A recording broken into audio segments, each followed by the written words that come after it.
The Emperor is dead. Darth Vader killed him. But this isn't Return of the Jedi. This is Empire Strikes Back. And everything you know about Star Wars just changed. Imagine this. Vader stands over Palpatine's burning corpse on Mustafar. Luke Skywalker watches from orbit. The most powerful Sith Lord in 1,000 years lies dead, killed by his own apprentice. But how did we get here? How did the broken cyborg, the fallen chosen one, become strong enough to overthrow the master who had controlled him for decades? It all started with one moment, one connection through the Force, one realization that changed everything. The Death Star explodes. Vader's TIE fighter spins into the void, and in that moment of chaos, of rage, of utter humiliation, he feels something.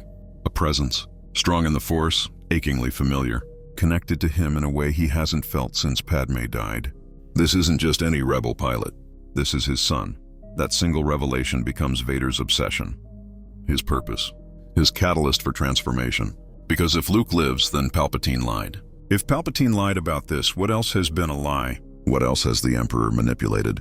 And most importantly, if Vader has an heir, someone who shares his bloodline and his potential, then he doesn't need Palpatine anymore. The dark side responds to obsession. It feeds on passion, and Vader has both in abundance. In the weeks after Yavin, while the Emperor rages about the Death Star's loss, Vader descends into his meditation chamber. He stays there for days at a time. He pushes deeper into the Force than he ever has before.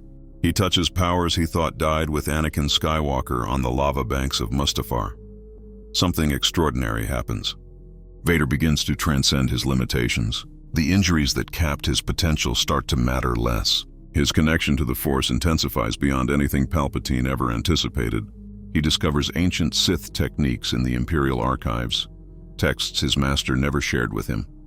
He learns to transform his constant agony into a wellspring of dark side energy. His cybernetics become conduits rather than chains.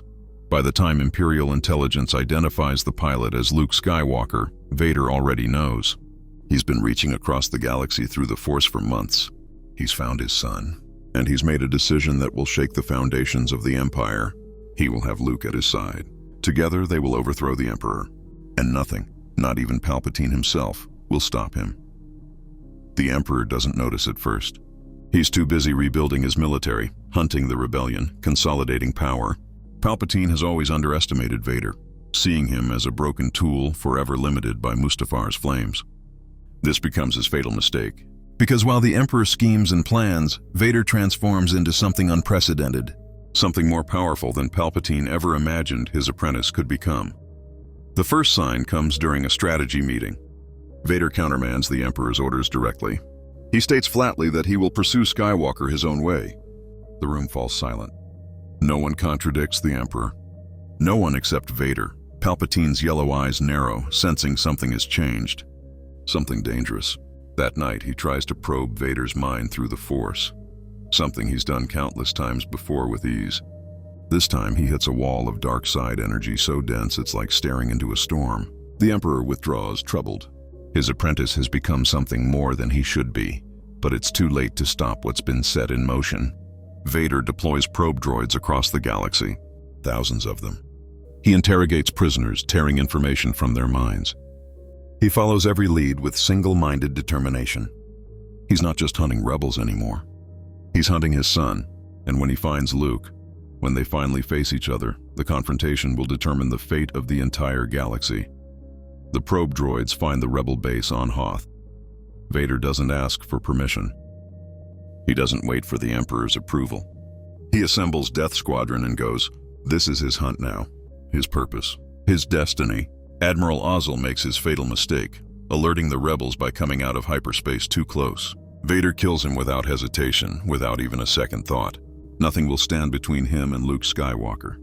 Vader descends to Hoth personally, moving through the rebel base like a force of nature. He can feel Luke's presence, can sense his son fleeing with the evacuation. Time is running out. But Vader has prepared for this. He's set a trap. Cloud City, Bespin, a place where Luke will come to him, isolated from the rebellion, unable to escape. And when Luke arrives, everything changes. The duel in Cloud City plays out differently than it ever could have in the original timeline. Vader isn't testing Luke. He's demonstrating absolute superiority. Every move is calculated, Every strike is precise. He's not trying to capture Luke through the carbon freezing process. He's showing his son what power truly means, what they could accomplish together. He deflects Luke's desperate attacks effortlessly. He throws him across rooms with casual gestures. He makes it clear that resistance is futile. On the gantry above the endless shaft, Vader makes his offer. But it's not the tentative proposal from the movie we know. This Vader speaks from a position of overwhelming strength. He tells Luke the truth about his parentage. Then he makes a promise that changes everything. They won't overthrow the Emperor someday. They'll do it now, together, immediately. Because Vader has become strong enough that Palpatine's reign can end today if Luke chooses to stand with his father. Luke refuses. He can't join the dark side. He can't become what his father has become. He lets go, choosing death over corruption. But Vader catches him easily with the Force, suspending him in midair like it's nothing. Luke has made his choice, but Vader won't let him die. He renders his son unconscious and takes him aboard his shuttle. The pursuit is pathetic, easily thwarted. Vader has what he came for. The Emperor feels it the moment Luke comes into Vader's custody. Across the vast distances between them, Palpatine senses his future unraveling, his carefully constructed plans falling apart. Vader has the boy. Vader has grown too powerful, and Vader is no longer loyal. The Emperor realizes his mistake too late. He should have killed Vader years ago. Now, he might not be able to. Aboard the Executor, Vader begins Luke's education. Not through torture, through truth. He removes his mask, showing Luke the scarred reality of what Palpatine's manipulation created. He tells Luke everything. About Anakin, about Padme, about the Jedi's failures and the Emperor's lies, about power and what it means to truly embrace the Force without artificial limitations. Luke listens, and despite himself, he begins to understand the complexity of what his father has become. Days pass. Vader teaches Luke techniques that would horrify the Jedi: how to channel emotion into strength, how to break through self-imposed limits, how to touch the dark side without being consumed. Luke grows stronger, dangerously so. He walks a razor's edge between light and dark, learning from his father while desperately trying not to become him. And all the while, the tension between Vader and the Emperor escalates toward inevitable confrontation. The Emperor finally makes his move. His hologram appears in Vader's private chamber, his yellow eyes fixed on Luke with hunger and rage. He demands that Vader bring the boy to Coruscant immediately. Luke will become Palpatine's apprentice. Vader will step aside or be destroyed. This isn't a request, it's an ultimatum. The rule of two demands that the apprentice who grows too strong must be replaced. Vader's response is a single word that echoes through the Force. No. The Emperor's face contorts with fury. He tells Vader he foresaw this betrayal, prepared for it, and that Vader will not survive his defiance. Then he ends the communication. The declaration of war between master and apprentice has been made. The Empire begins to fracture as officers choose sides. The galaxy holds its breath. Vader immediately begins assembling his forces. Officers loyal to him personally rather than to the Emperor. Admirals who've grown tired of Palpatine's cruelty. Moffs who see Vader as the future. The Empire splits down the middle as Star Destroyers choose allegiance. Some follow Vader, others remain with Palpatine. Civil war erupts across Imperial space. And at the center of it all are two Sith Lords preparing for the confrontation that will determine everything. The Emperor issues a challenge. Single combat on neutral ground. Winner takes the Empire, loser dies. It's a gambit, but Palpatine believes his mastery of the dark side still exceeds Vader's raw power. He trained Vader, he knows his weaknesses, he can exploit them. Vader accepts immediately. This is what everything has been building toward. The ultimate test. He chooses the location. Mustafar, where Anakin Skywalker died and Darth Vader was born. Poetic, fitting, final. Luke begs his father not to go. It's a trap. The Emperor won't fight fair. There will be contingencies, hidden weapons, unforeseen dangers. But Vader dismisses his concerns. He has transcended Palpatine's ability to predict him. His power has grown beyond what even he thought possible. He will prove it by killing the Emperor in front of the entire galaxy. The confrontation will be broadcast across every channel. There will be no doubt about who rules when it's over. The fleets face each other in Mustafar's orbit. Vader's forces and the Emperor's forces, neither trusting the other not to interfere. On the planet's surface, on a platform suspended over rivers of lava, master and apprentice face each other. The heat is intense. the air thick with ash. Vader stands where Anakin fell. Palpatine stands where he created his greatest weapon. This is where one of them dies. The battle that follows isn't just a duel, it's a war between titans. Lightning arcs across the platform. The ground shatters from the pressure of their power. They don't just swing lightsabers, they unleash the full fury of the dark side against each other. Palpatine is faster, more skilled, moving with unnatural agility. But Vader is stronger. Raw power that exceeds anything Palpatine anticipated, an unstoppable force meeting an immovable object. They fight across collapsing platforms. They hurl machinery at each other with the Force. Palpatine unleashes torrents of lightning that would kill anyone else instantly. Vader absorbs it, channels it, redirects it back. The Emperor screams fury and attacks harder. But for the first time in decades, Palpatine realizes something terrifying. He might lose. His apprentice might actually be stronger. The climax comes when Palpatine tries to drop both of them into the lava, believing he can survive while Vader cannot. But Vader catches them both with the Force, holds them suspended above death through sheer will. And in that moment of vulnerability, Vader strikes. He reaches out through the Force and seizes Palpatine's life essence. Squeezes. The Emperor gasps, eyes widening in shock and disbelief. His own apprentice is killing him with a technique Palpatine himself taught him. Palpatine fights back with everything he has. Lightning erupts from his body in all directions. He tries to transfer his consciousness to a clone body on Coruscant, but Vader senses it, follows that thread, crushes it. No escape, no second chances, no contingencies. This ends here, on Mustafar, where it all began. The Emperor's body convulses one final time, then goes still. His presence in the Force, that vast, malevolent shadow that has blanketed the galaxy for decades, flickers and dies. Vader releases his grip and lets the corpse fall into the lava below, watching as it's consumed. It's over. Darth Sidious is dead. The Empire is his. The galaxy is his. And he has Luke to share it with. But then Vader feels something he didn't expect. Emptiness. Killing Palpatine didn't heal his wounds, didn't bring back Padme, didn't erase decades of atrocities. It just removed one monster and left another in his place. And as Luke arrives on the surface, as father and son stand together over the ashes of the Emperor, they both have to answer one critical question. What happens now? What does Vader actually want? What kind of galaxy will emerge from the ruins of Palpatine's death? This is where the real story begins, not with the battle, but with what comes after. Because overthrowing the Emperor was the easy part. Deciding what to do with that victory, that's where everything truly changes. And the choices Vader and Luke make in this moment will determine whether the galaxy descends into chaos or finds a path towards something better. The Rebel Alliance launches a massive assault on Coruscant while the Imperial fleets are divided. They see an opening with the Emperor dead and the Empire fractured. Dozens of capital ships emerge from hyperspace around the throne world. They broadcast a simple message. The Empire is over. It's time to restore the Republic. Vader's first instinct is to crush them, but Luke grabs his father's arm and asks him to wait.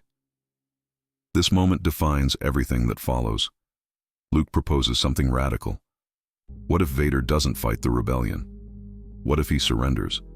Not to be executed, but to negotiate. The Empire is collapsing anyway. The question is whether it collapses into chaos or transforms into something new.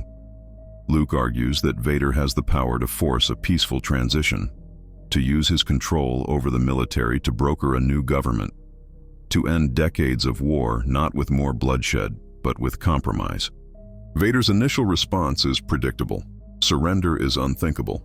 He didn't fight his way to power to give it up to rebels who don't understand what maintaining order requires. But Luke presses the point. What does Vader truly want?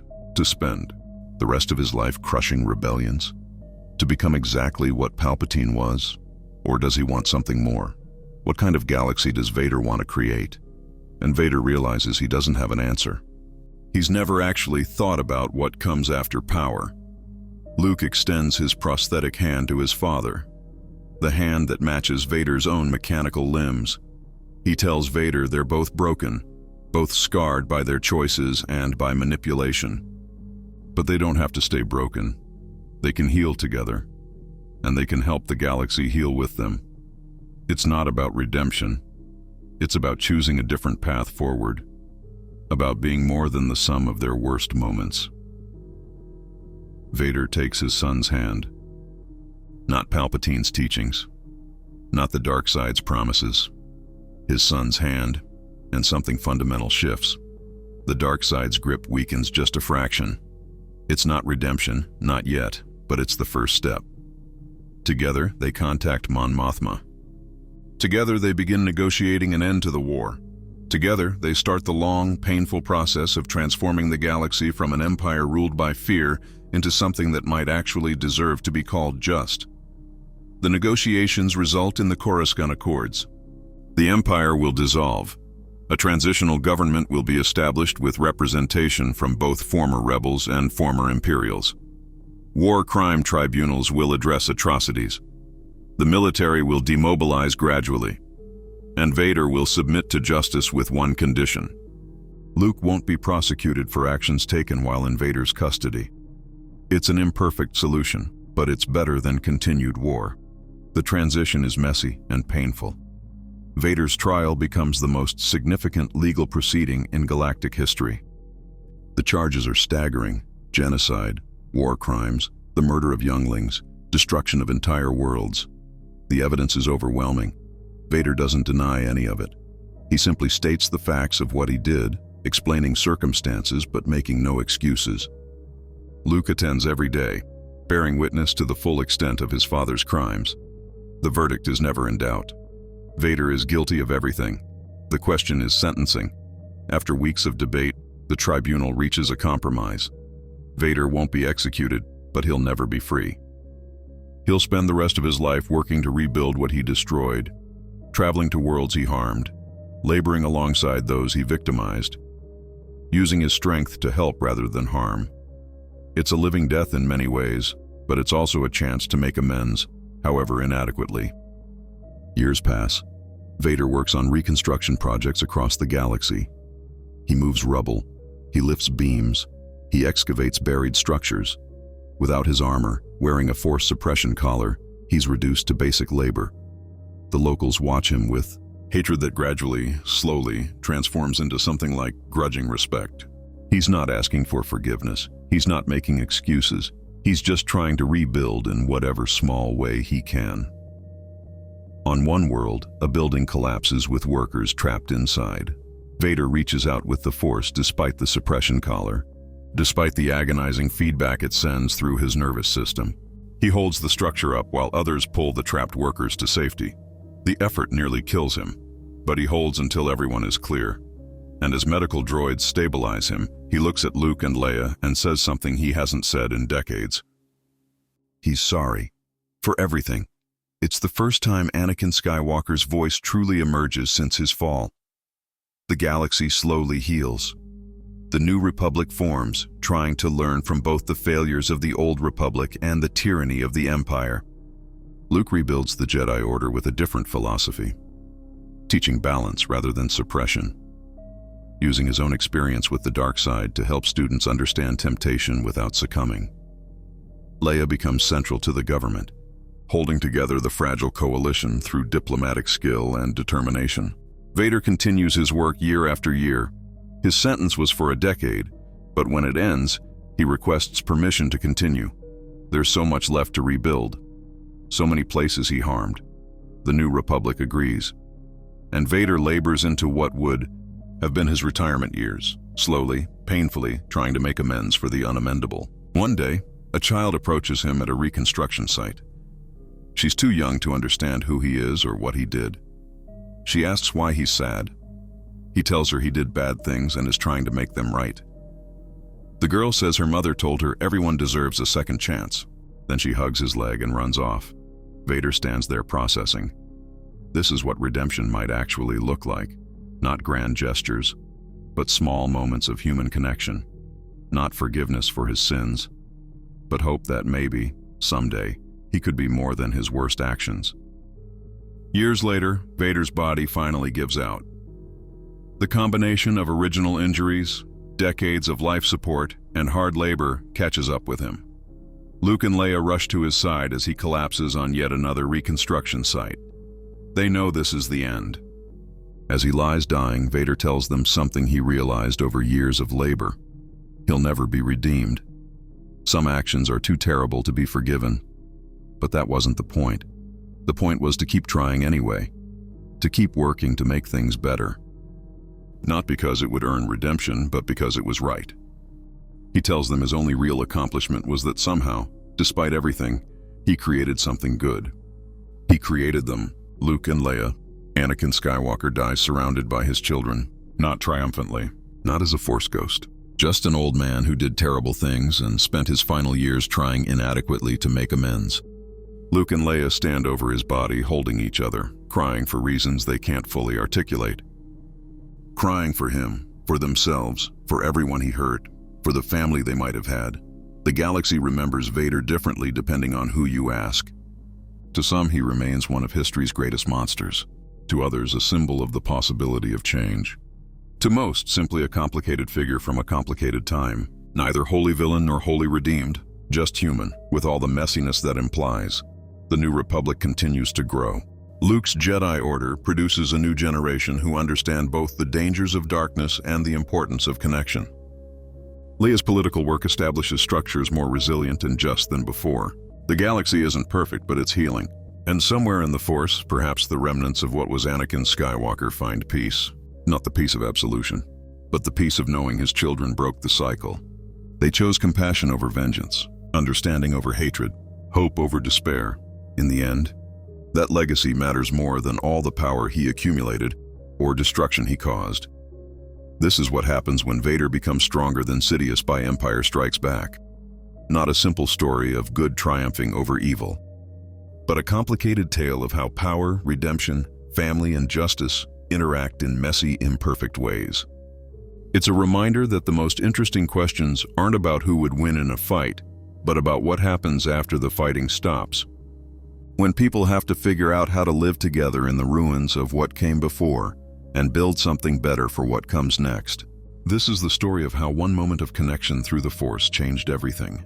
How a father and son transformed the galaxy not through domination, but through the painful, difficult choice to be better than their worst instincts. But there was something else.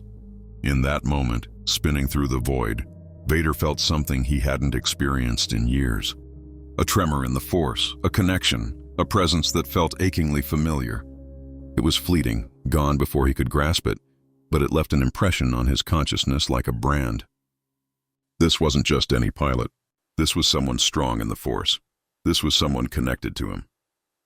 In the days and weeks following the Battle of Yavin, while the Emperor raged about the Death Star's destruction and the rebellion's continued existence, Vader became obsessed. He meditated for hours, sometimes days at a time, diving deeper into the dark side than he ever had before. His meditation chamber became his sanctuary and his crucible. He pushed himself beyond previous limits, drawing on reserves of power he had long thought destroyed on Mustafar. The dark side responded to his intensity. It always rewarded passion, anger, and determination, and Vader had all three in abundance. But this time was different. This time, Vader wasn't simply channeling his rage aimlessly. He had purpose. He had a target. He needed to find this pilot. He needed to understand that connection. And he needed to become powerful enough that no one, not even the Emperor, could deny him what he sought. Vader began to recover abilities he thought lost forever. His connection to the Force had always been diminished by his injuries on Mustafar, his potential capped by the mechanical prison that sustained his ruined body. But now, through sheer force of will and an unprecedented immersion in the dark side, he began to transcend those limitations. The Force flowed through him with an intensity that shocked even him. His telekinetic abilities grew exponentially. His ability to sense others across vast distances sharpened.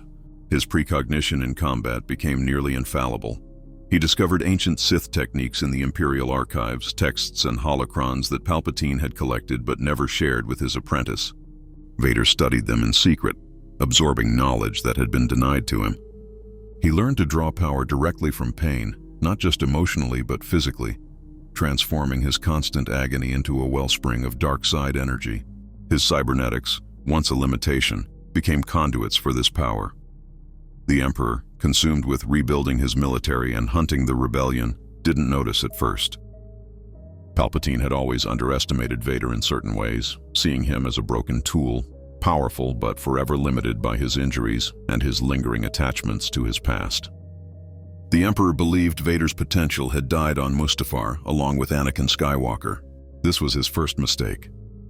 By the time Imperial intelligence brought word of a young rebel pilot named Luke Skywalker, Vader had already known for months. He had reached out through the Force, stretching across the galaxy, and he had found him. His son lived. The revelation nearly broke what remained of Anakin Skywalker's psyche, but Vader seized that emotional maelstrom and transformed it into power. The dark side surged through him with unprecedented strength. Everything changed in that moment.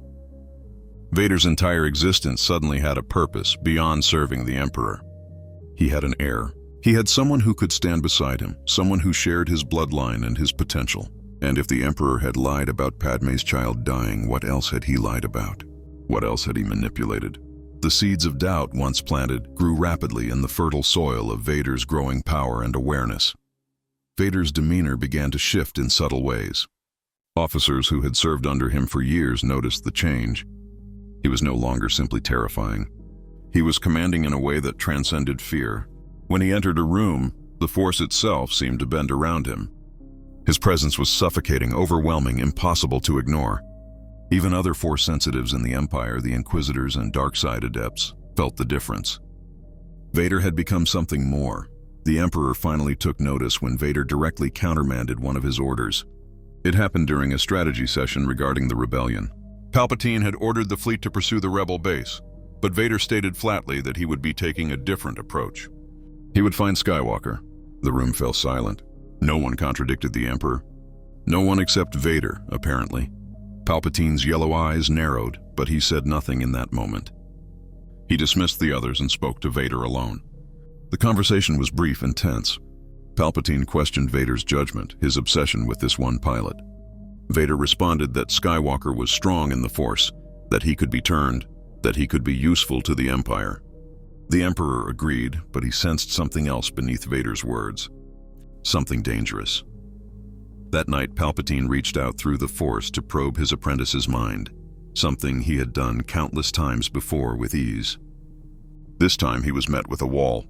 Not a defense exactly, but a presence so dense with dark side energy that it was like trying to see through a storm. Palpatine withdrew, troubled. He began to reconsider his apprentice's capabilities. Vader threw himself into the search for Luke Skywalker with single-minded determination. He deployed probe droids across the galaxy, thousands of them, spreading out to every system where the rebels might hide. He personally interrogated prisoners, tearing information from their minds with the Force. He followed every lead, no matter how thin.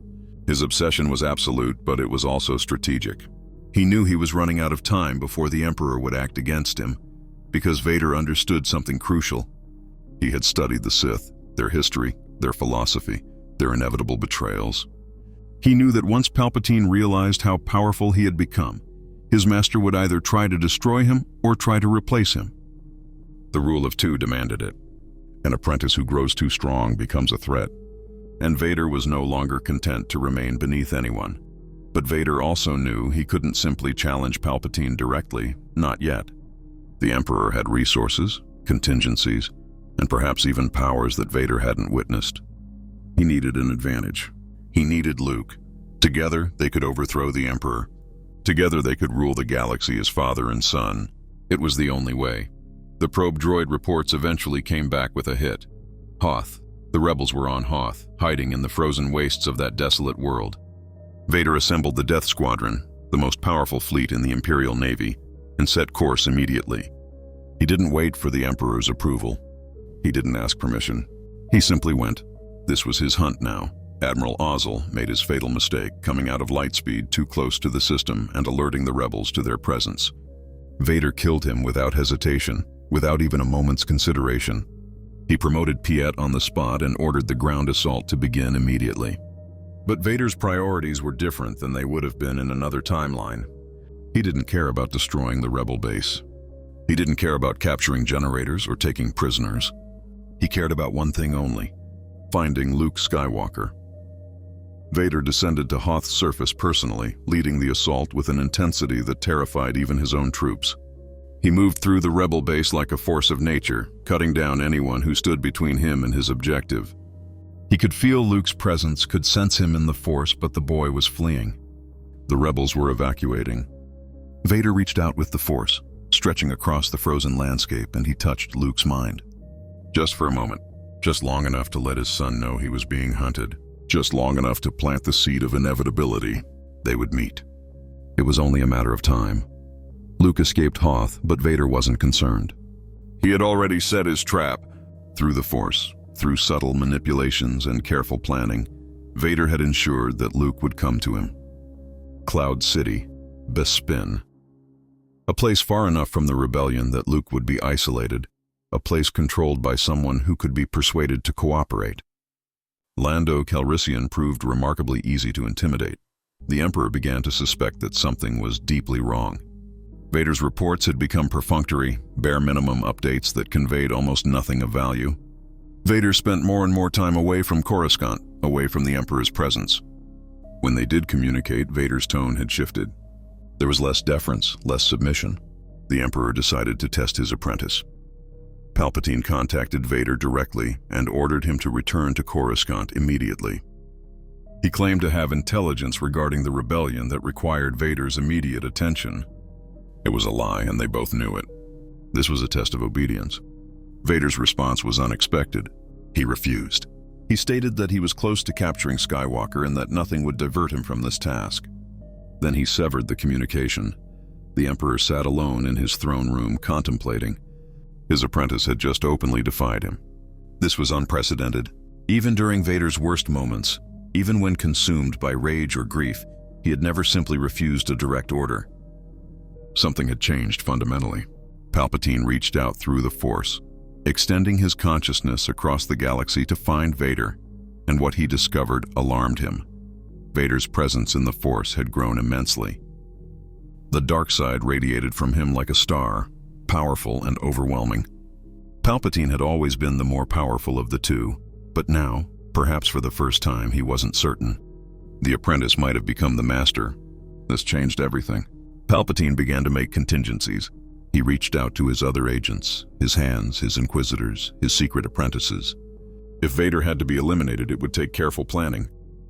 On Cloud City, Vader waited. He had frozen Han Solo in carbonite, both as a test of the process and as bait. Skywalker would come for his friends. That much was predictable. The boy was too attached, too emotional, too much like Anakin. This was a weakness Vader intended to exploit, but it was also something he understood intimately. In another life, he had been that boy. In another life, he had loved that fiercely. When Luke finally arrived, Vader felt a surge of emotion that he hadn't experienced in decades. Pride. This was his son, his legacy, his bloodline. The boy was strong, possibly stronger than Vader had been at the same age. And he was here, walking into Vader's trap exactly as planned. Everything was falling into place. The duel began in the carbon freezing chamber.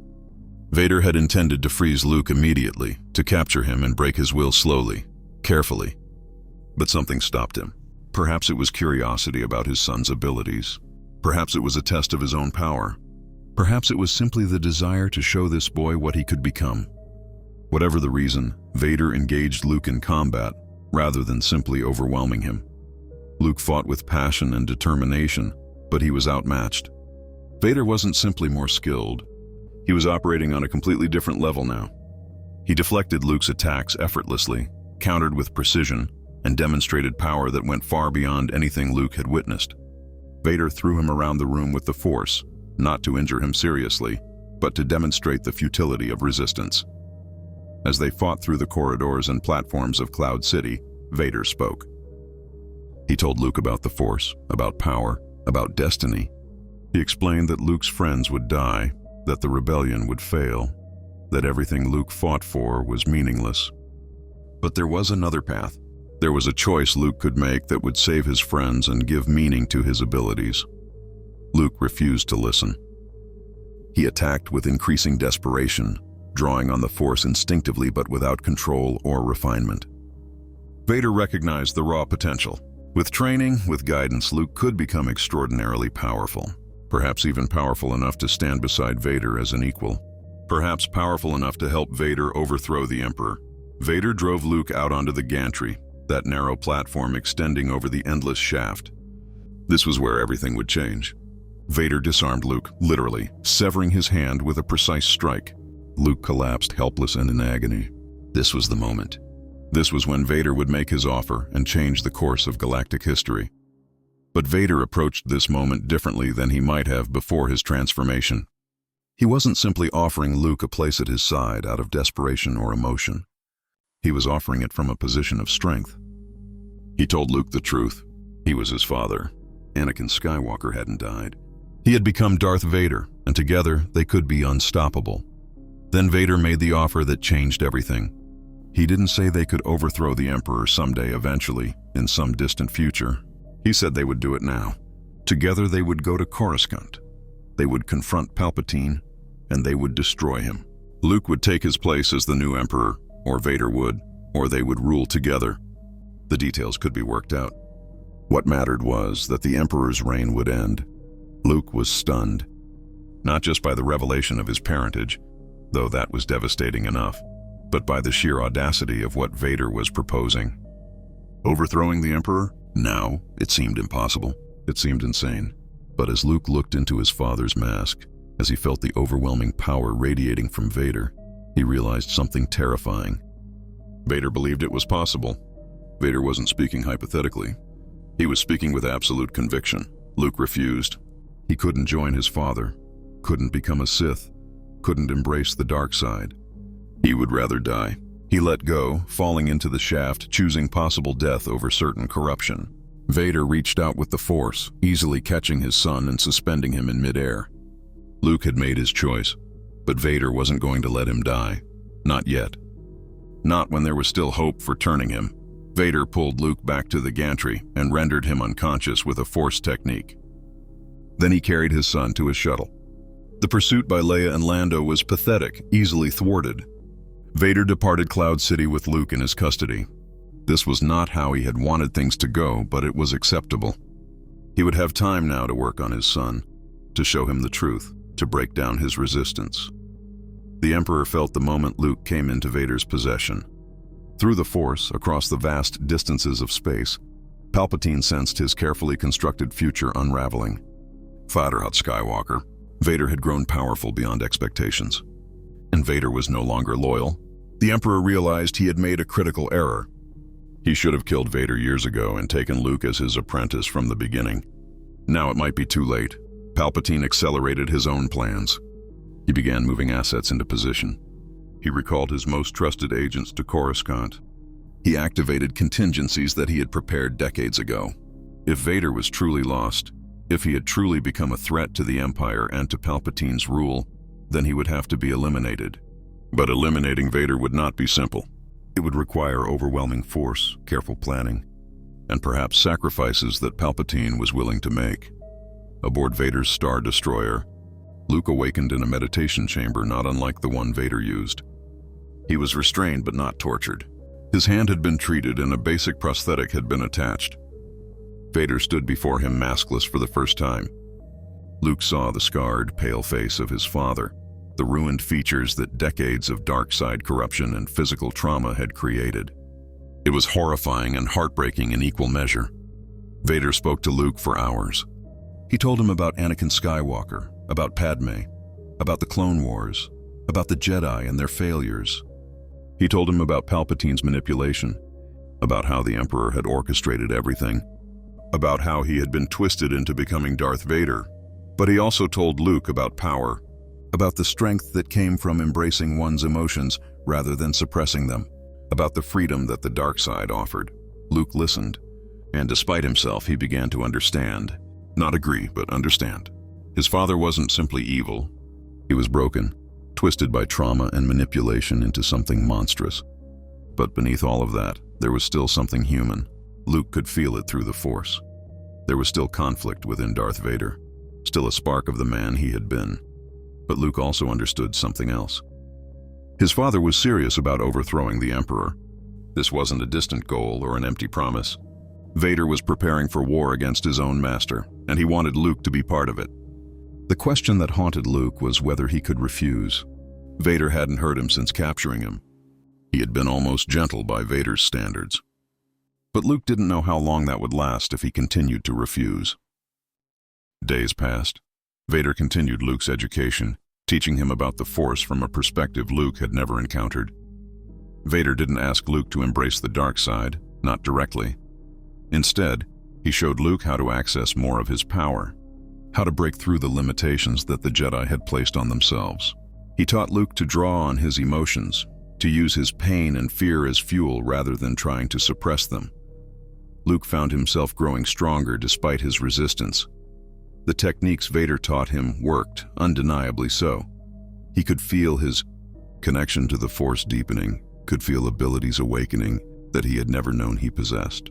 It was intoxicating and terrifying. He was walking a dangerous line, learning from a Sith Lord, using techniques that the Jedi would have forbidden. But he was also becoming powerful enough to possibly escape, to possibly resist. The Emperor finally made his move. He contacted Vader directly, his hologram appearing in the private chamber where Vader was training Luke. Palpatine's eyes fixed on Luke with undisguised hunger and rage. He ordered Vader to bring the boy to Coruscant immediately.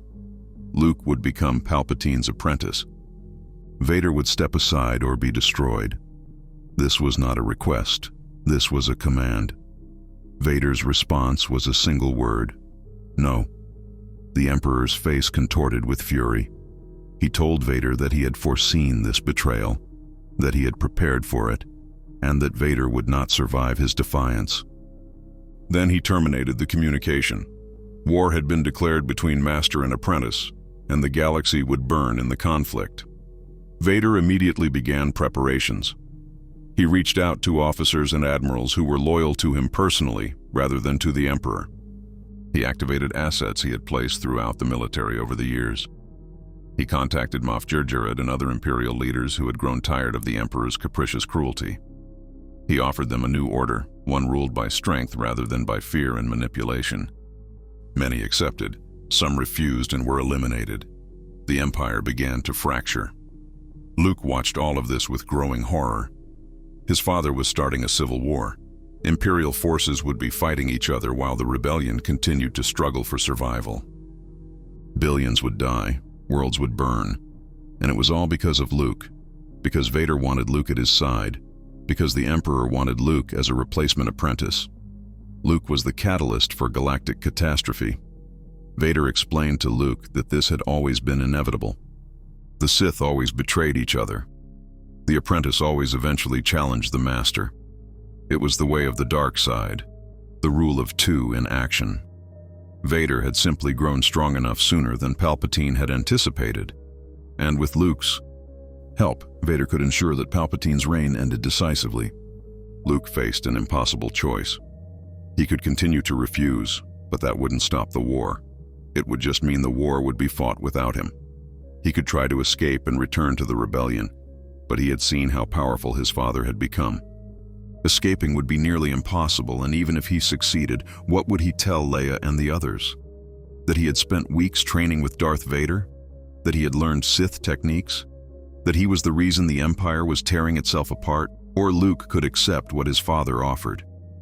Not fully, not completely, but enough to stay and possibly influence events.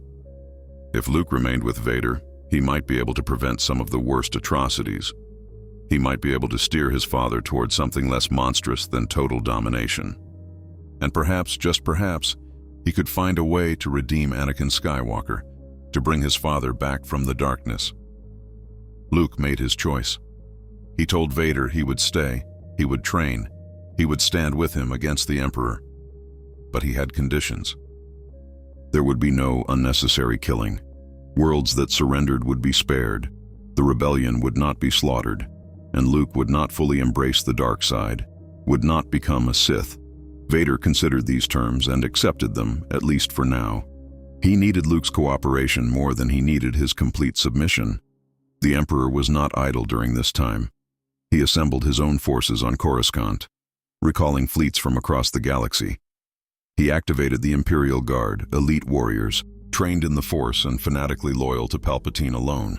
He reached out to dark-side adepts, promising them power and position if they served him in the coming conflict.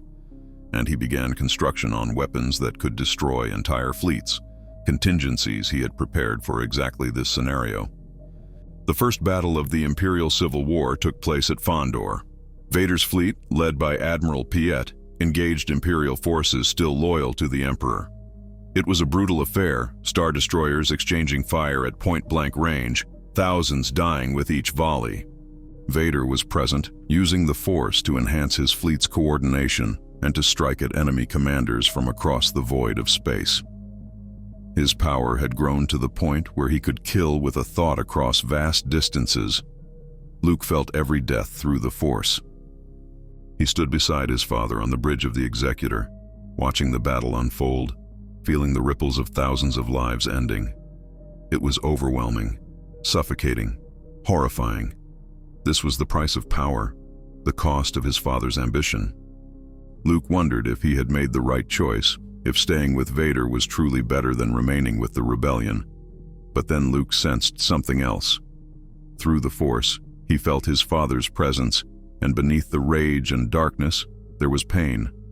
Vader didn't enjoy this slaughter. He was doing what he believed necessary, but it cost him something each time. Luke realized that his father wasn't beyond redemption, wasn't completely lost. There was still hope, however faint. The battle at Fondor ended in a Pyrrhic victory for Vader's forces. They held the shipyards, but at tremendous cost. A third of the fleet had been destroyed. Thousands of personnel were dead, and the Emperor's forces were already regrouping for another assault. This war would not be quick or easy. It would be a grinding conflict of attrition, and the galaxy would suffer for it. The rebellion watched these events with confusion and cautious optimism. The Empire was at war with itself. Their greatest enemy was divided. This was an opportunity, but it was also incredibly dangerous. Some rebel leaders, including Mon Mothma, argued that they should take advantage of the chaos to strike at both factions while they were distracted. Others, including Leia, argued that they should try to understand what was happening before committing to any action. Leia was particularly troubled because she had felt Luke's presence during the battle at Fondor. He was alive, but he was with Vader, and she couldn't tell if he was a prisoner or something worse. She desperately wanted to mount a rescue mission, but they had no idea where Luke was being held or what condition he was in. All they knew was that Luke was at the center of this conflict somehow, and that terrified her. The Emperor grew increasingly frustrated. His apprentice had proven more capable than he had anticipated. Vader's forces were well organized, well led, and fanatically loyal, and more troublingly, other Imperial leaders were defecting to Vader's side, convinced that he represented the future of the Empire while Palpatine represented a corrupt past. The Emperor needed to change the game. Palpatine made a decision that would shock the galaxy. He revealed himself publicly, appearing on holovids across Imperial space. For decades, the Emperor had been a shadowy figure, rarely seen by the common people. Now, he addressed them directly. He told them that Darth Vader had betrayed the Empire, that he was attempting to overthrow the legitimate government, and that anyone who supported Vader was a traitor who would be dealt with accordingly. He promised swift justice and terrible punishment for all who defied him. The speech had mixed effects. Some Imperial citizens rallied to the Emperor's side, their loyalty to the institution of the Empire overriding any personal connection to Vader. Others saw the speech as evidence that Palpatine was losing control, that his decades of rule were ending. And many simply didn't care who won, they just wanted the fighting to stop. Vader responded with his own message. He didn't appear on hologram. His burned features were not something he wanted broadcast across the galaxy. Instead, he issued a simple statement. Emperor Palpatine was a Sith Lord who had orchestrated the Clone Wars, destroyed the Jedi, and corrupted the Republic into an authoritarian nightmare. He had manipulated everyone, including Vader himself, for decades. Now, his reign would end. Those who surrendered would be spared. Those who resisted would be destroyed. The revelation that the Emperor was a Sith Lord was shocking to many, but not to those who had worked closely with him. The truth was, most high-ranking Imperial officers had suspected for years that Palpatine was more than he appeared. The confirmation simply made explicit what had been implicit, and for many it didn't matter. They had served the Empire for years. They would continue to serve regardless of what their leader called himself. Luke watched all of this with growing horror. His father was starting a civil war. Imperial forces would be fighting each other while the rebellion continued to struggle for survival. Billions would die. Worlds would burn. And it was all because of Luke. Because Vader wanted Luke at his side. Because the Emperor wanted Luke as a replacement apprentice. Luke was the catalyst for galactic catastrophe. Vader explained to Luke that this had always been inevitable. The Sith always betrayed each other. The apprentice always eventually challenged the master. It was the way of the dark side, the rule of two in action. Vader had simply grown strong enough sooner than Palpatine had anticipated, and with Luke's help, Vader could ensure that Palpatine's reign ended decisively. Luke faced an impossible choice. He could continue to refuse, but that wouldn't stop the war. It would just mean the war would be fought without him. He could try to escape and return to the rebellion, but he had seen how powerful his father had become. Escaping would be nearly impossible, and even if he succeeded, what would he tell Leia and the others? That he had spent weeks training with Darth Vader, that he had learned Sith techniques, that he was the reason the Empire was tearing itself apart, or Luke could accept what his father offered. Not fully, not completely, but enough to stay and possibly influence events. If Luke remained with Vader, he might be able to prevent some of the worst atrocities. He might be able to steer his father toward something less monstrous than total domination. And perhaps, just perhaps, he could find a way to redeem Anakin Skywalker, to bring his father back from the darkness. Luke made his choice. He told Vader he would stay, he would train, he would stand with him against the Emperor. But he had conditions. There would be no unnecessary killing. Worlds that surrendered would be spared. The rebellion would not be slaughtered. And Luke would not fully embrace the dark side, would not become a Sith. Vader considered these terms and accepted them, at least for now. He needed Luke's cooperation more than he needed his complete submission. The Emperor was not idle during this time. He assembled his own forces on Coruscant. Recalling fleets from across the galaxy, he activated the Imperial Guard, elite warriors, trained in the Force and fanatically loyal to Palpatine alone. He reached out to dark side adepts, promising them power and position if they served him in the coming conflict. And he began construction on weapons that could destroy entire fleets, contingencies he had prepared for exactly this scenario. The first battle of the Imperial Civil War took place at Fondor. Vader's fleet, led by Admiral Piet, engaged Imperial forces still loyal to the Emperor. It was a brutal affair, Star Destroyers exchanging fire at point-blank range, thousands dying with each volley. Vader was present, using the Force to enhance his fleet's coordination and to strike at enemy commanders from across the void of space. His power had grown to the point where he could kill with a thought across vast distances. Luke felt every death through the Force. He stood beside his father on the bridge of the Executor, watching the battle unfold, feeling the ripples of thousands of lives ending. It was overwhelming, suffocating, horrifying. This was the price of power, the cost of his father's ambition. Luke wondered if he had made the right choice, if staying with Vader was truly better than remaining with the rebellion. But then Luke sensed something else. Through the Force, he felt his father's presence, and beneath the rage and darkness, there was pain. Vader didn't enjoy this slaughter. He was doing what he believed necessary, but it cost him something each time. Luke realized that his father wasn't beyond redemption, wasn't completely lost. There was still hope, however faint. The battle at Fondor ended in a Pyrrhic victory for Vader's forces. They held the shipyards, but at tremendous cost.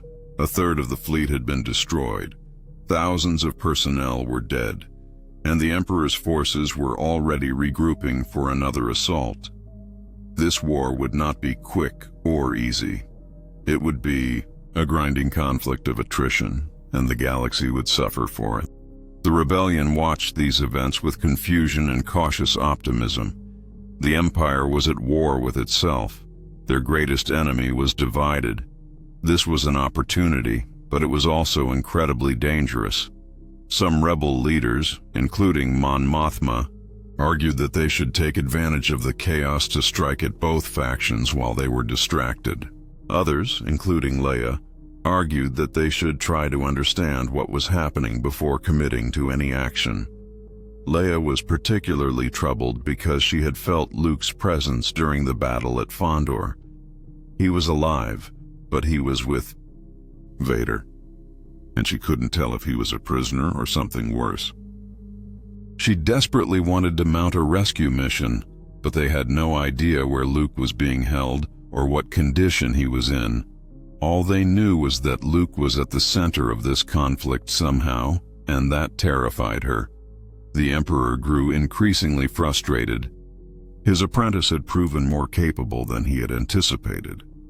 Vader's forces were well organized, well led, and fanatically loyal.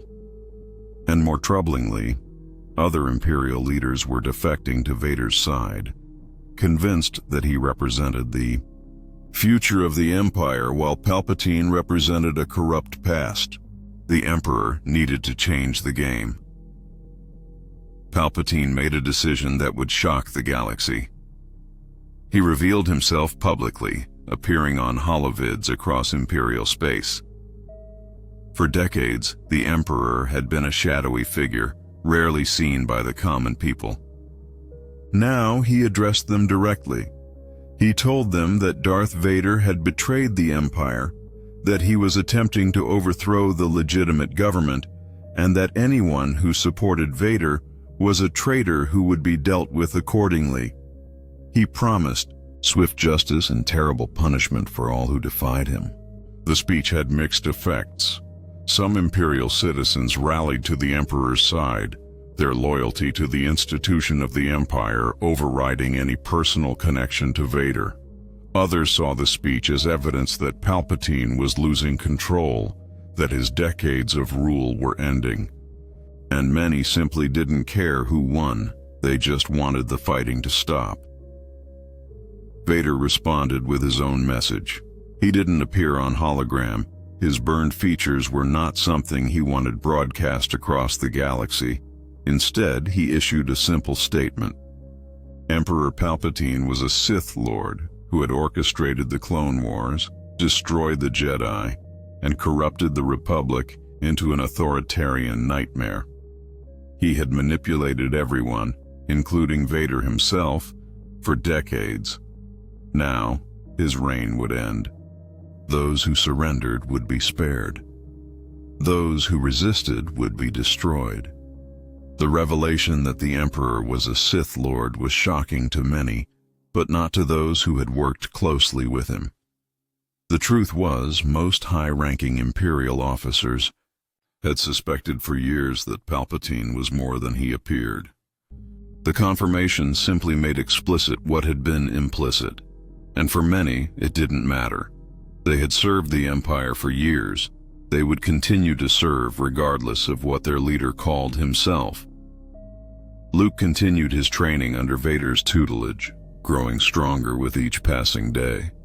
He learned to use the Force in ways that would have horrified his brief mentors, Obi-Wan and Yoda. He learned to channel his emotions into power, to draw strength from pain and anger, to touch the dark side without being consumed by it. It was A dangerous path, and Luke knew he was walking a razor's edge. One misstep and he would fall completely. But Luke also began to teach his father in subtle ways. He reminded Vader of what it meant to have compassion, to value life, to consider the cost of actions beyond simple strategic calculations.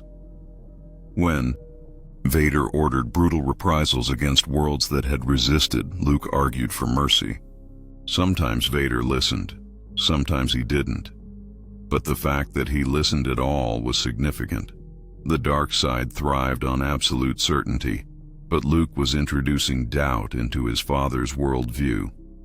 The war between Vader and the Emperor intensified. Battles raged across dozens of systems. Entire fleets were destroyed. Worlds burned. The rebellion, caught between two imperial factions, struggled to maintain their own campaigns. Some rebel leaders wanted to support Vader against the Emperor, reasoning that Vader represented the lesser evil. Others argued that both were monsters, and the rebellion should oppose both equally.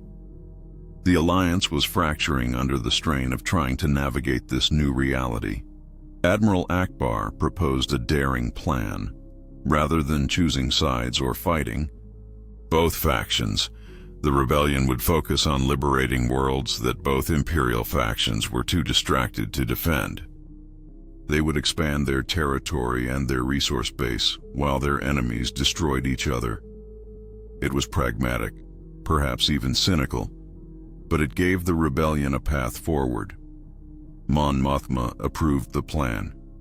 The Emperor decided he needed to confront Vader directly. Fleets and armies could trade blows for years without achieving a decisive victory. But if he killed Vader personally, in single combat, the rebellion within the Empire would collapse. Vader's followers would lose heart. The Empire would reunify under Palpatine's control. And he could then take young Skywalker as his apprentice, breaking the boy through the trauma of watching his father die. Palpatine issued a challenge. He would meet Vader on a neutral world, and they would settle their dispute through single combat. The winner would rule the Empire unchallenged. The loser would die. It was a gambit, but Palpatine believed his mastery of the dark side was still superior to Vader's raw power. He had trained Vader. He knew his weaknesses. He could exploit them. Vader accepted the challenge immediately. This was what he had been preparing for, what his entire transformation had been building toward. The confrontation with his master, the ultimate test of his power. Vader chose the location, Mustafar, the world where Anakin Skywalker had died and Darth Vader had been born. It was poetic fitting. On that lava-scarred world, one of them would die, and the other would rule the galaxy. Luke begged his father not to go. It was a trap. The Emperor would have contingencies, hidden weapons, unforeseen advantages. Vader couldn't trust Palpatine to fight fairly. But Vader dismissed Luke's concerns. He had grown beyond Palpatine's ability to predict or control. His power in the Force had eclipsed what even he had thought possible. And he would prove it by killing the Emperor in front of the entire galaxy, broadcast on every channel. The preparations for the confrontation consumed both sides. Vader brought his entire fleet to Mustafar's orbit, not trusting the Emperor to keep the fight strictly between the two of them. The Emperor arrived with an equally massive force. The two fleets faced each other in a tense standoff while their respective masters descended to the planet's surface. This was it, the moment that would determine the future of the galaxy. Luke watched from the Executor's Bridge as his father's shuttle descended toward Mustafar. He felt a profound sense of dread. Something terrible was about to happen. The Force was screaming warnings that Luke couldn't fully interpret. He wanted to follow his father down to the surface, to be there when the confrontation happened, but Vader had forbidden it. This was between master and apprentice. No one else could interfere. Vader and Palpatine faced each other on a platform suspended over one of Mustafar's many lava rivers. The heat was intense, the air thick with ash and sulfur. For Vader, this place held terrible memories, but he had transcended that pain. For Palpatine, this was simply an appropriate venue for executing a failed apprentice. They stood perhaps 20 meters apart, studying each other. The Emperor spoke first. He mocked Vader, calling him a failure. a broken thing that had never lived up to its potential. He told Vader that this rebellion was pathetic, that he would die here just as Anakin Skywalker had died, consumed by his own arrogance and inadequacy. Palpatine's voice dripped with contempt and barely contained fury. His apprentice had forced him into this confrontation, had threatened his carefully constructed empire, and would pay with his life. Vader's response was simple. He told Palpatine that he had been a slave to the Emperor's manipulations for decades, but no longer. He had found his son. He had reclaimed his power. He had remembered what it meant to have something worth fighting for beyond the Empire's empty promises. And now, he would take everything from the Emperor just as Palpatine had taken everything from Anakin Skywalker all those years ago. Then they began. The duel between Palpatine and Vader was unlike anything the galaxy had ever witnessed. These weren't simply two Force users engaged in lightsaber combat. These were demigods unleashing the full fury of the dark side against each other. Lightning arced across the platform. The ground beneath them cracked and shattered from the pressure of their power. The very air seemed to ignite from the intensity of their rage. Palpatine was faster, more agile, his ancient body moving with unnatural speed as he struck at Vader again and again. His red lightsaber was a blur, probing for weaknesses in Vader's defense. But Vader was stronger, his raw power in the Force exceeding anything Palpatine had anticipated. Where Palpatine dodged and deflected, Vader simply stood firm, his defense unbreakable, his counterattacks devastating. The battle raged across the platform and beyond. They shattered walkways with telekinetic strikes. They hurled massive chunks of machinery at each other. Palpatine unleashed torrents of Force lightning that would have killed anyone else instantly, but Vader absorbed the energy, channeled it, and redirected it back at his former master. The Emperor screamed in fury and redoubled his assault. Luke felt the battle through the Force. Every clash of lightsabers, every surge of dark-side energy, every moment of pain and rage. He desperately wanted to intervene, to help his father somehow, but he was too far away and the battle was too intense. All he could do was watch through the Force and pray that his father would survive. The duel reached its climax when Palpatine attempted to destroy the entire platform, intending to drop both of them into the lava below. He believed that while both would be injured, his mastery of the Force would allow him to survive while Vader, already crippled by his cybernetics, would be destroyed. But Palpatine had miscalculated.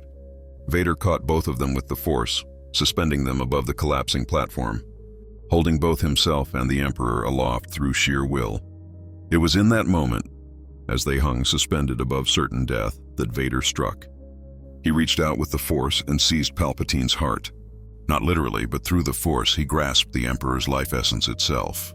Palpatine gasped, his eyes widening in shock and disbelief. His own apprentice, the broken tool he had created, was killing him with a technique Palpatine himself had taught him decades ago. Palpatine fought back with everything he had. Force lightning erupted from his body in all directions, a desperate attempt to break Vader's grip. The Emperor's face contorted in agony and rage as he felt his life being squeezed out of him. He screamed curses at Vader, promises of revenge even in death, threats against Luke, but Vader didn't relent.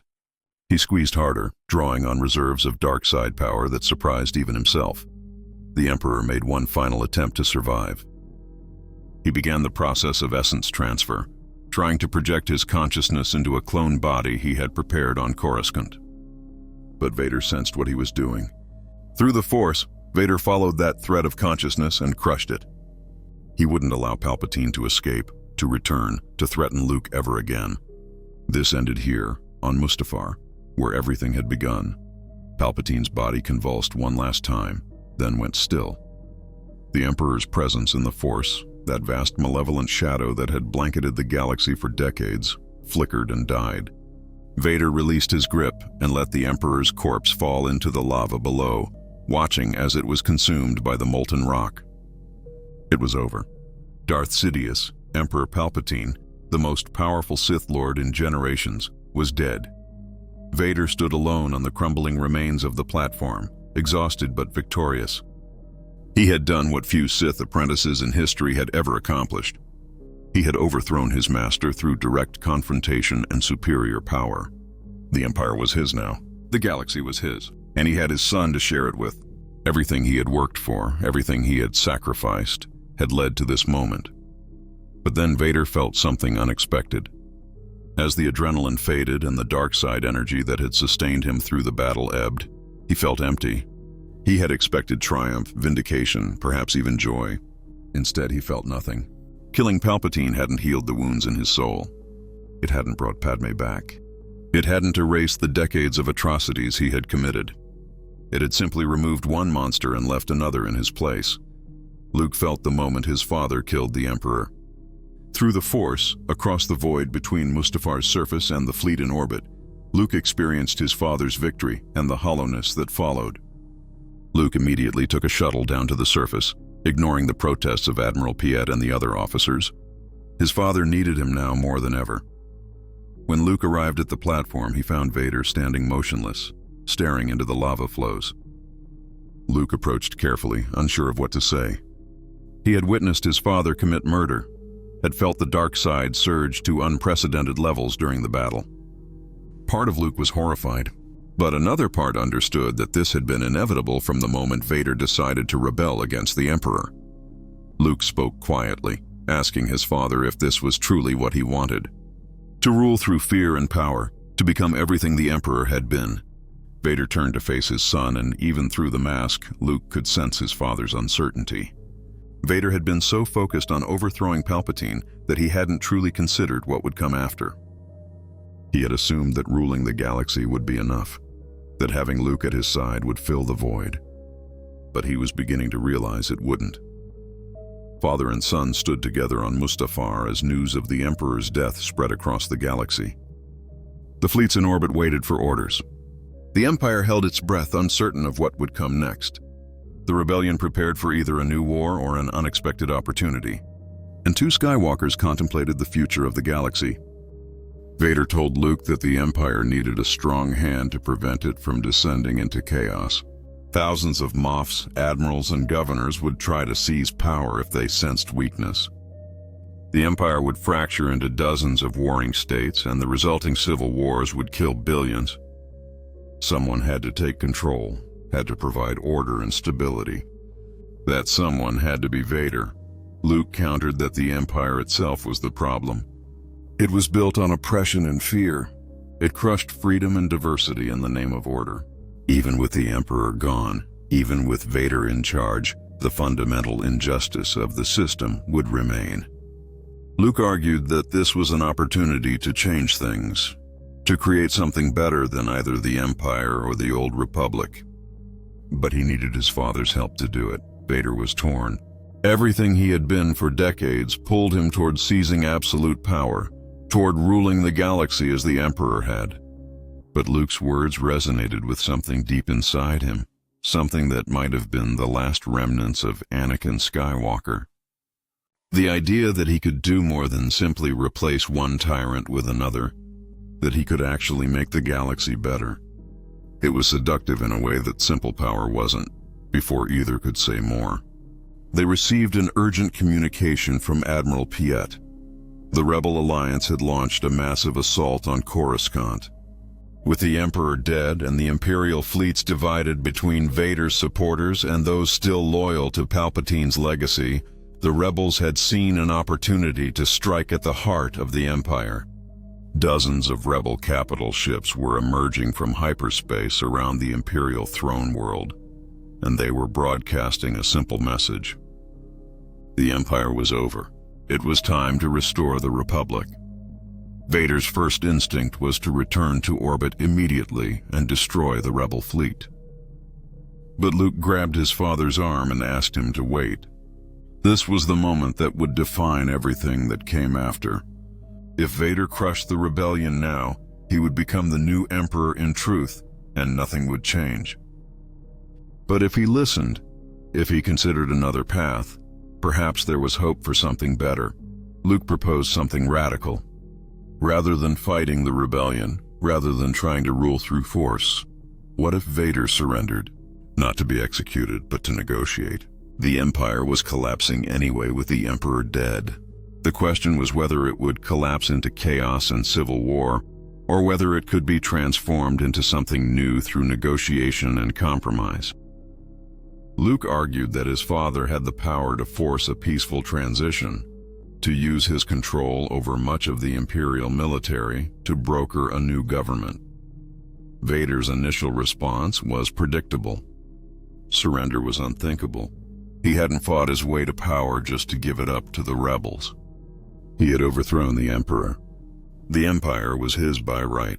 Why would he hand it over to terrorists and idealists who had no understanding of what it took to maintain order in the galaxy? But Luke pressed his point.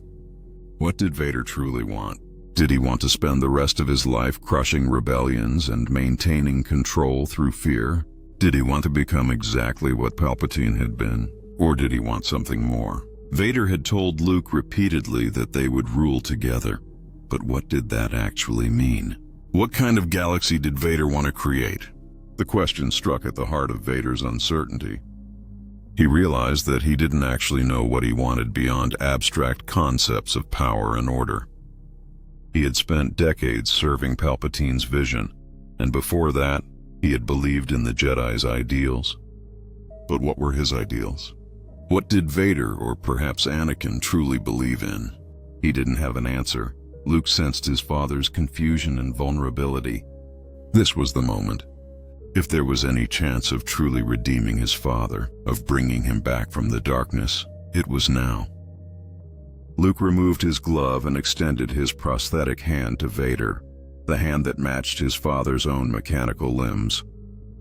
He told Vader that they were both broken, both scarred by their choices and by the manipulation of others. But they didn't have to stay broken. They could heal together, and they could help the galaxy heal with them. Vader stared at his son's outstretched hand for a long moment. Everything he had been, everything he had done, warred against accepting what Luke offered. The dark side screamed at him to reject this weakness, to embrace his power and take what was his. But beneath that, quieter but still present, was another voice. The voice of Anakin Skywalker, the boy who had wanted to free slaves, the young man who had fallen in love, the Jedi who had tried to save everyone and had lost everything. Vader made his choice. He took Luke's hand, not the Emperor's hand, not Palpatine's corrupted teachings, not the dark side's promises of power, his son's hand, and in that moment, something fundamental shifted. The dark side's grip on Vader weakened just a fraction. It wasn't redemption, not yet, but it was the first step. Together, father and son returned to the Executor. Vader contacted Mon Mothma directly, bypassing all military channels. He told her that Emperor Palpatine was dead, that the Empire was in chaos, and that he was prepared to discuss terms for ending the civil war. Mon Mothma was stunned. She demanded proof of the Emperor's death. Vader provided recordings of the battle on Mustafar, along with testimony from multiple Imperial officers who had witnessed the confrontation. Mon Mothma consulted with the rebel leadership. This could be the opportunity they had been waiting for, or it could be an elaborate trap. Admiral Ackbar argued strongly that they couldn't trust Vader under any circumstances. Leia, desperate to know what had happened to Luke, argued that they at least needed to hear what Vader had to say. After hours of debate, Mon Mothma agreed to a meeting on neutral ground.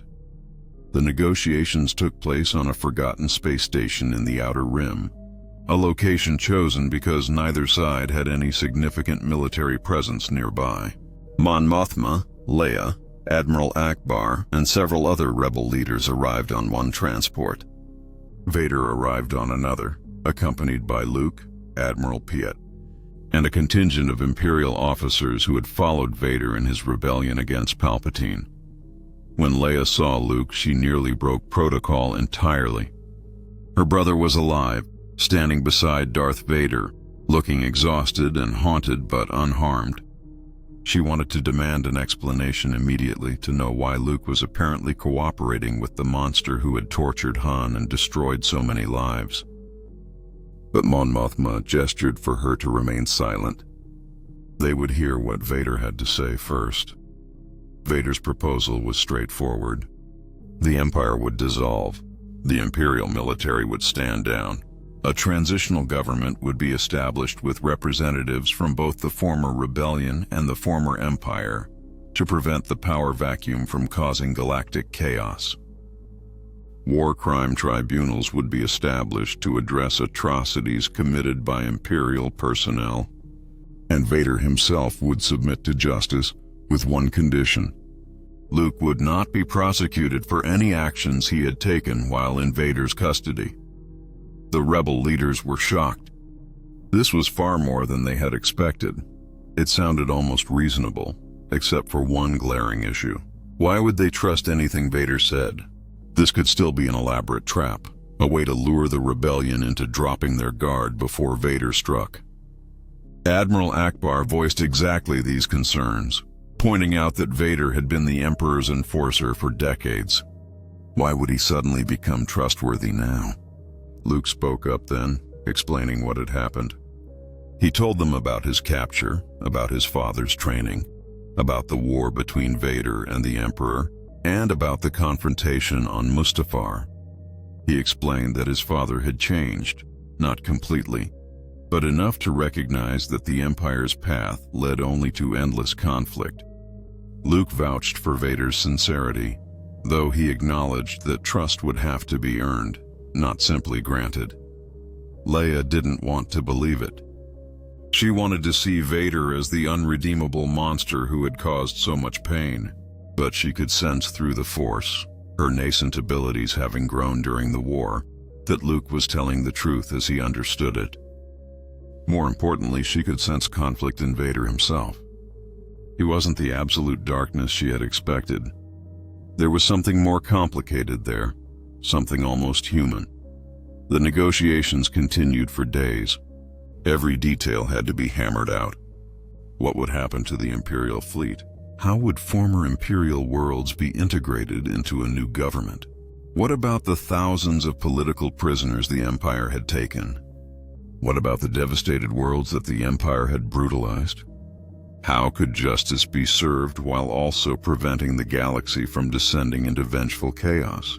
Vader participated in these discussions, offering insights into the Empire's structure and admitting to atrocities he had overseen. It was painful for everyone involved. The rebel leaders had to sit across from someone who had personally destroyed worlds and killed their friends, and listen to him calmly discuss transitional governance. But they also recognized that Vader's cooperation was essential. Without his authority over much of the Imperial military, the Empire's collapse could easily become a bloodbath. Eventually, a framework was agreed upon.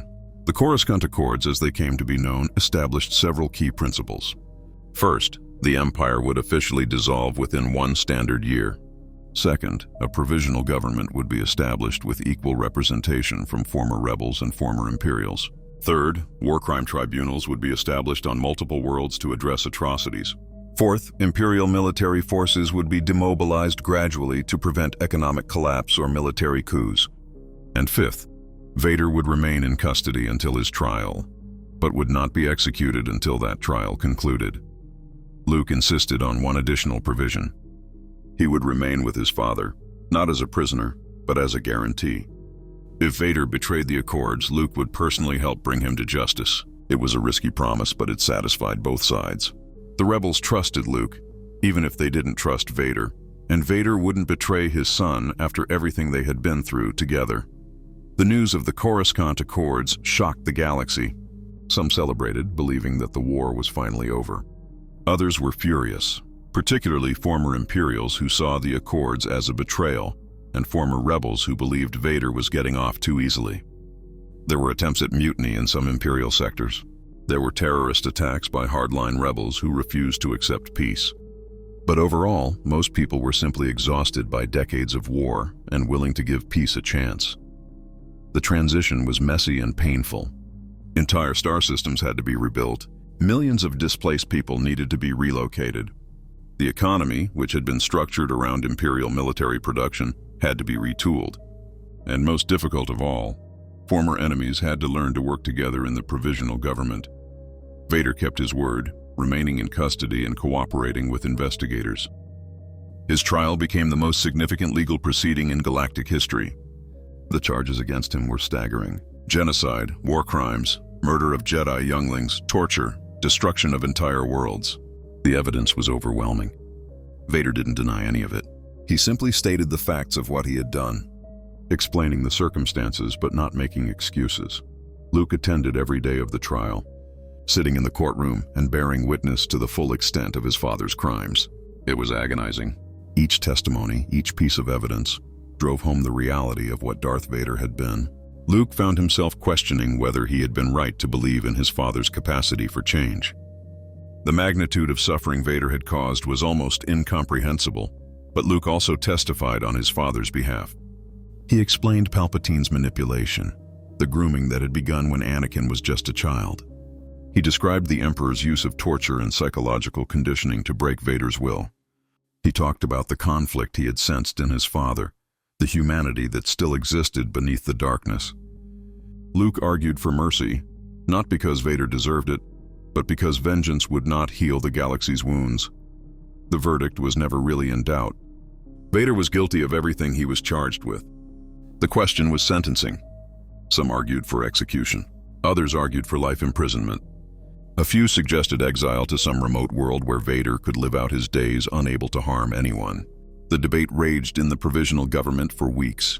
Leia was torn. She hated Vader for what he had done to Han, to Alderaan, to countless others. Part of her wanted him to suffer as he had made others suffer. But she was also pragmatic.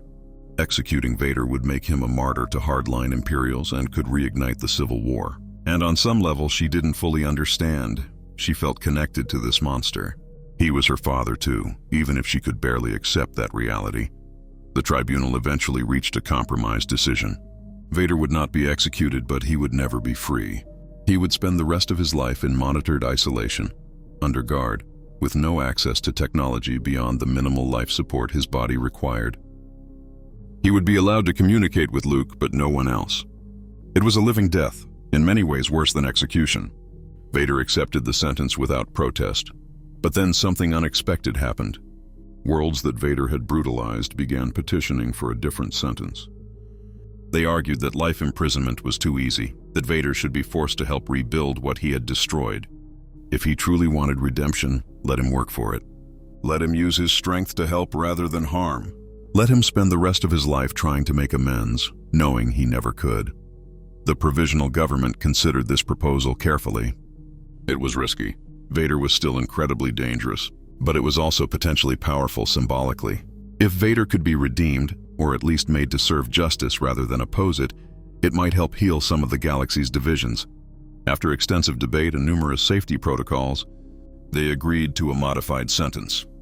Vader would spend the next decade traveling to worlds he had harmed, working on reconstruction projects under constant supervision. He would labor alongside those he had victimized, using his physical strength to rebuild. He would have no authority, no power, no voice beyond what was required for the work. And if he showed any sign of relapsing into his old ways, the sentence would revert to permanent isolation. Luke volunteered to be part of Vader's supervision detail, along with Leia, who reluctantly agreed that someone needed to make sure their father didn't betray the terms of his sentence. It was strange for both of them, slowly coming to terms with their parentage and what it meant. They were the children of one of history's greatest monsters, but they were also perhaps his only chance at redemption. The first world Vader was sent to was a planet called Savareen, a world he had ordered bombarded from orbit during the war. Thousands had died in the attack, and much of the infrastructure had been destroyed. Vader arrived in chains without his armor, wearing simple clothes that exposed his scarred and cyborg body. The survivors watched him with a mixture of hatred, fear, and curiosity. Vader worked silently, using his strength to move rubble, to lift beams, to excavate buried structures. He didn't speak unless spoken to. He didn't make excuses. He simply worked, hour after hour, day after day. The locals expected him to give up, to demand his armor back, to lash out. But he didn't. He just kept working. Luke and Leia watched their father with complex emotions. They saw him struggling with physical tasks that would have been trivial with his armor and full access to the Force. The Force suppression collar he wore dampened his abilities to almost nothing, leaving him with just his cybernetically enhanced strength. It was humbling to watch someone who had once been so powerful reduced to such basic labor. Months passed. Vader continued his work, moving from site to site on Severine. Gradually, the hatred in the locals' eyes began to fade, replaced by something like grudging respect. He wasn't asking for forgiveness. He wasn't trying to justify what he had done. He was simply trying to rebuild in whatever small way he could. It wasn't redemption, but it was something. On one of these worlds, during a reconstruction project, disaster struck. A partially collapsed building gave way completely, trapping dozens of workers beneath the rubble. Vader was nearby when it happened. Without thinking, operating on pure instinct, he reached out with the Force despite the suppression collar. He held the structure up, pouring everything he had into preventing further collapse, while others pulled the trapped workers to safety. The effort nearly killed him. The collar sent agonizing feedback through his nervous system as punishment for using the Force. His already damaged body began to fail under the strain. But he held the building up until every worker was clear, then collapsed as the structure finally fell. Luke and Leia rushed to his side, finding him barely conscious, his cybernetics shorting out, his breath ragged and weak, as medical droids worked to stabilize him. Vader looked at his children and said something he hadn't said in decades. He was sorry, not just for this incident, but for everything, for failing them, for becoming a monster, for all the pain he had caused. It was the first time since his fall that Anakin Skywalker's voice truly emerged, weak and broken but genuine. Luke and Leia looked at each other, then at their father. They didn't say he was forgiven. That wasn't something they could give. But Leia took his hand, the same way Luke had on Mustafar, and told him that he was trying. That mattered. It didn't erase the past, but it meant something. Vader survived his injuries, though his already compromised body was further damaged. He continued his work, moving from world to world year after year. Some places spat at him. Some refused to let him help. Some attacked him, and he accepted their violence without fighting back.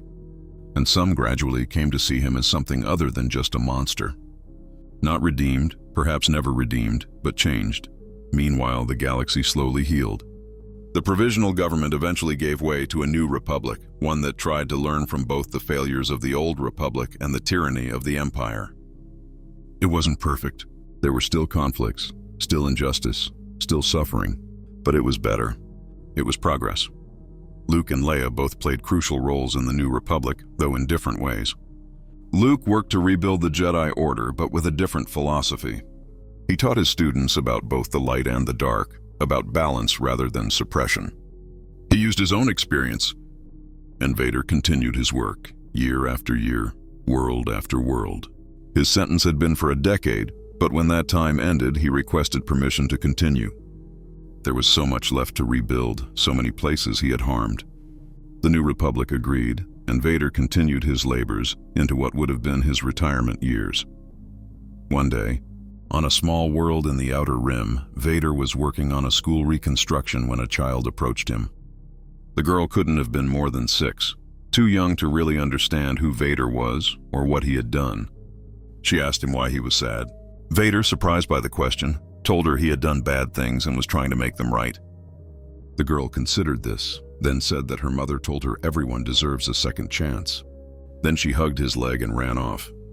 Vader stood there for a long moment, processing. He realized that this was what redemption might actually look like. Not some grand gesture or dramatic transformation, but small moments of human connection, offered freely by someone who didn't know she was supposed to hate him. It wasn't forgiveness for his sins. It was something simpler and more profound. It was hope that maybe, someday, he could be more than the sum of his worst actions. Years passed. Vader's body continued to deteriorate despite the best medical care. The combination of his original injuries, decades of life support, and the hard labor he had been doing finally caught up with him. He knew he didn't have much time left, but he was determined to keep working until the end. Luke and Leia visited their father regularly during these final years. Their relationship was complicated.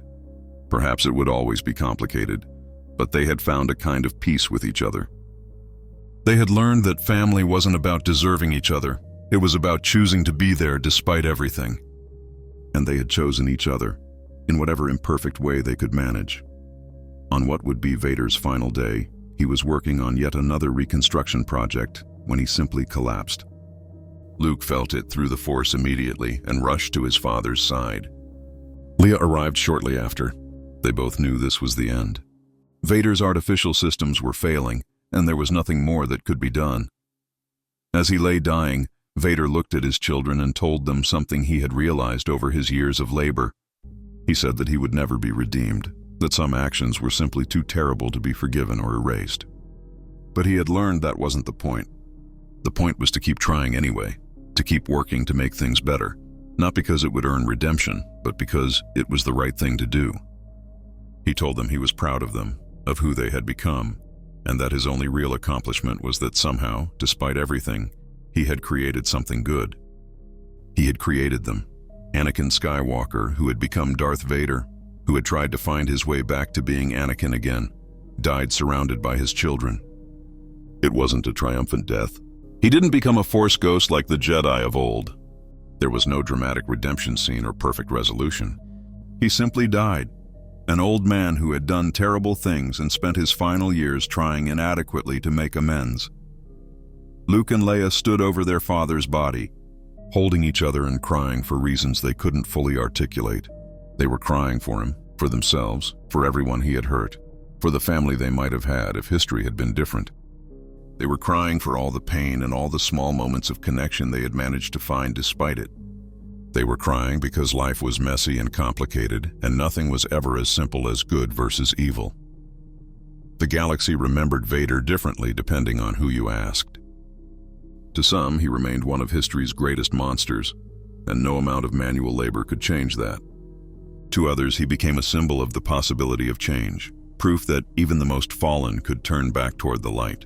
To most, he was simply a complicated figure from a complicated time, neither wholly villain nor wholly redeemed. The New Republic continued to grow and evolve. Luke's Jedi Order matured, producing a new generation of Force users who understood both the dangers of the dark side and the importance of emotional connection. Leia's political work helped establish governmental structures that were more resilient and just than those that had come before. The galaxy wasn't perfect, but it was healing.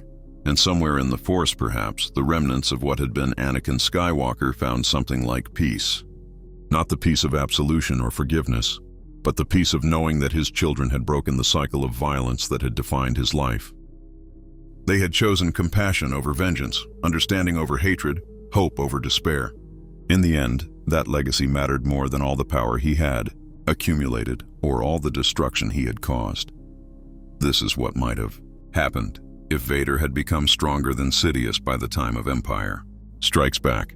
Not a simple story of good triumphing over evil, but a complicated tale of how power, redemption, family, and justice interact in messy, imperfect ways. It's a reminder that in Star Wars, as in life, the most interesting questions aren't about who would win in a fight, but about what happens after the fighting stops.